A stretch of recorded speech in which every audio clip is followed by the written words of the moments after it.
Pemirsa, rajin ibadah tapi maksiat tetap jalan kok bisa? Itu yang masih kita bahas dalam Majelis Ilmu Damai Insyaku pada siang hari ini. Nah, kali ini ada satu orang jemaah yang menonton dari rumah, tepatnya dari Lampung.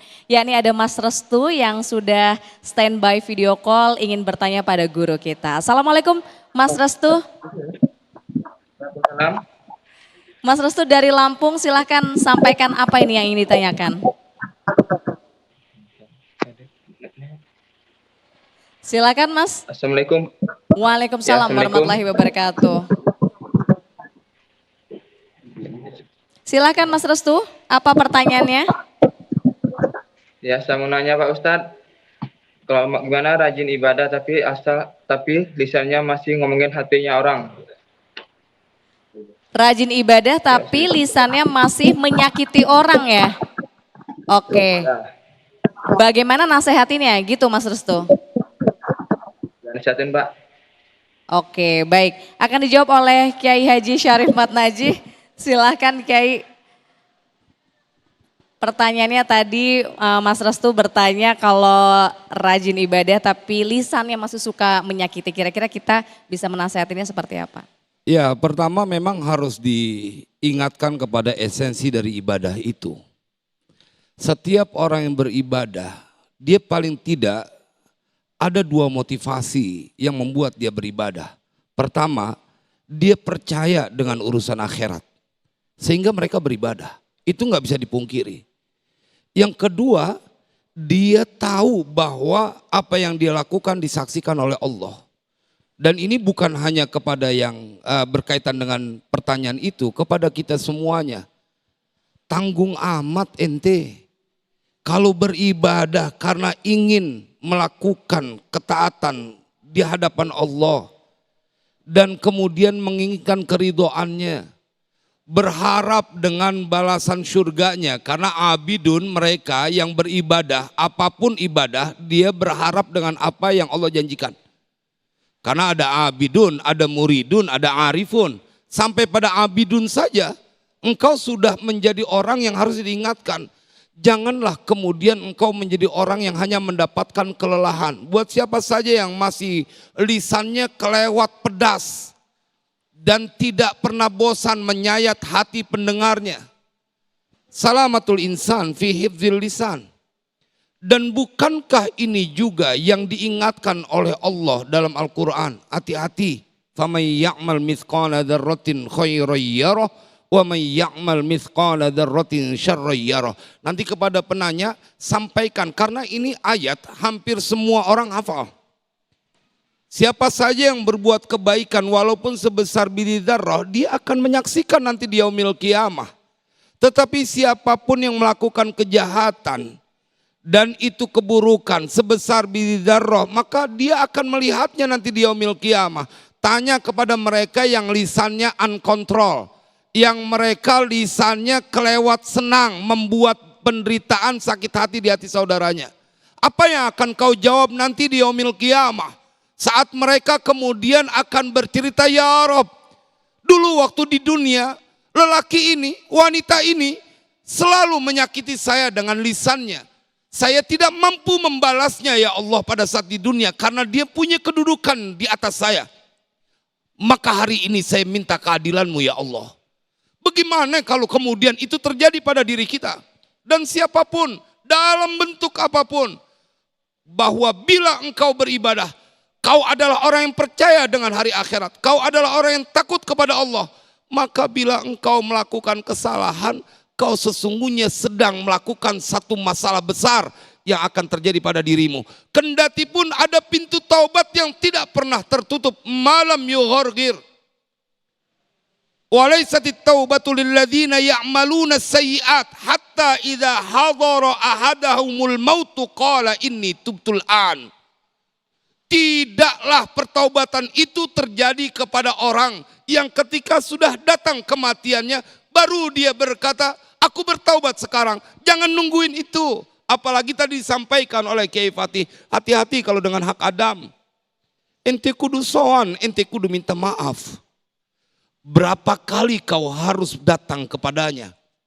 Dan terlebih mereka pegiat media sosial, selama tulisan itu ada dan kau tidak menghapusnya ketika memfitnah, menyakiti, karena bukan hanya dengan lisan, sekarang dengan jari jemari juga bisa menyakiti.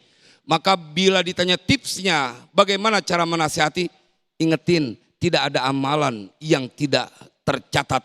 Maka hapus itu semuanya sebelum engkau meninggal dunia. Wa atbi'is sayyi'atal hasanata tamhuha wa khaliqin nasa bi khuluqin hasan.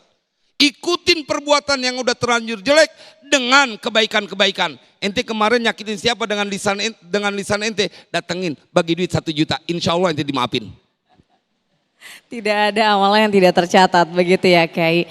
Mas Restu yang dari Lampung semoga menjawab, tadi sudah dijelaskan oleh Kiai Haji Syarif Matnaji. Mas Restu sudah terjawab ya?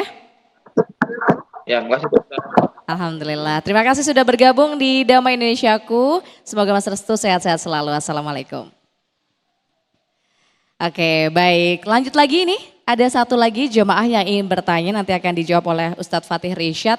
Silahkan dari jemaah ibu-ibu ya, silahkan yang mau bertanya. Assalamualaikum warahmatullahi wabarakatuh. Waalaikumsalam warahmatullahi wabarakatuh. Perkenalkan, nama saya Alia. Sebelumnya terima kasih atas kesempatannya. Baik, jika kita lihat di media sosial seseorang membagikan banyak konten agama, tetapi kehidupan pribadinya masih jauh dari apa yang ia sampaikan. Pertanyaan saya, apakah seseorang harus menunggu dirinya sempurna sebelum mengajak orang lain kepada kebaikan, atau bagaimana seharusnya menyikapi kondisi tersebut? Terima kasih. Terima kasih Kak Alia dan akan dijawab oleh Ustadz Fatih Rishad. Silakan Ustadz. Kayaknya sih Mbak Fahada dari awal pertanyaan kayaknya variannya sama juga ini mah. Intinya begini nih Adinda. Taqdimul aham alal muhim. Dahulukan yang lebih penting daripada yang penting. Kalau tadi pertanyaan sebelumnya, saya suluh mirih. Bagusan orang sholat tapi dia maksiat, tapi dia enggak sholat. Tapi Dia enggak, juga tapi dia enggak sholat, tapi dia kagak maksiat. Bagusan mana? Secara hukum, afdolul ibadah al-fiqhu. Ibadah yang paling afdol kata Nabi adalah fikih. Maka fikih mengatur bagaimana tata cara ibadah kita keseharian. Paling tidak semaksiat dia. Dia sudah menjalankan perintah Allah. Kayak mantan saya itu, Claudia Cynthia Bella kemarin. Masya Allah. Gak boleh bohong Ustadz, harus jujur sesuai Maksudnya fakta. mantan majikan. Jadi gitu dong. Ada yang nanya, Ustadz, aku punya temen baru hijrah. Dalam tanda kutip yang tadinya nggak berhijab, jadi berhijab. Dijulitin guru. Ngapain nih hijab syar'i. Gue juga tahu kelakuan dia. Mendingan gua kagak hijab. Yang penting mah kagak julit. Nih sebetulnya suka dibulak-bulak. Bagaimanapun kehidupan orang yang sudah berhijab, paling tidak dia sudah menjalankan perintah Allah. Akhirnya jawaban ini akan mengerucut kepada pertanyaan ini akan menuju kepada jawaban sebaiknya lakukan perintah syariat dulu. Sholat, bagaimanapun kita, hati kita keruhnya, insya Allah kalau terus ditimpa, toh akan nanti mengikuti gerakan sholat dalam kehidupan nyata, baik juga. Lau anzalna hazal Qur'an ala jabalin lalu aita khasyian mutasaddian min khasyatillah. Duhai Muhammad, seandainya aku turunkan Al-Quran di atas gunung yang besar, yang kokoh, yang kuat. Al-Quran turun di atas gunung, hancur itu gunung. Bagaimana kalau Al-Quran turun kepada hati yang keras? Sekeras-keras hati, lebih keras gunung. Orang terus saja sholat, insya Allah akan tergiring dengan akhlak yang sholat juga. Gitu Adinda, terima kasih. Ya baik, itu juga sekaligus pengingat kita ya untuk bisa selalu kembali kepada Allah, sering-sering bertaubat ketika kita mungkin sudah mulai tidak di jalannya. Begitu ya Ustadz ya. Oke baik, nah selanjutnya pemirsa kami juga mempersilahkan ini kita akan menjawab pertanyaan-pertanyaan dari pemirsa di rumah yang sudah bergabung melalui Instagram @damaiindonesiaku.id. Namun usai jeda berikut pemirsa tetap di Majelis Ilmu Damai Indonesiaku.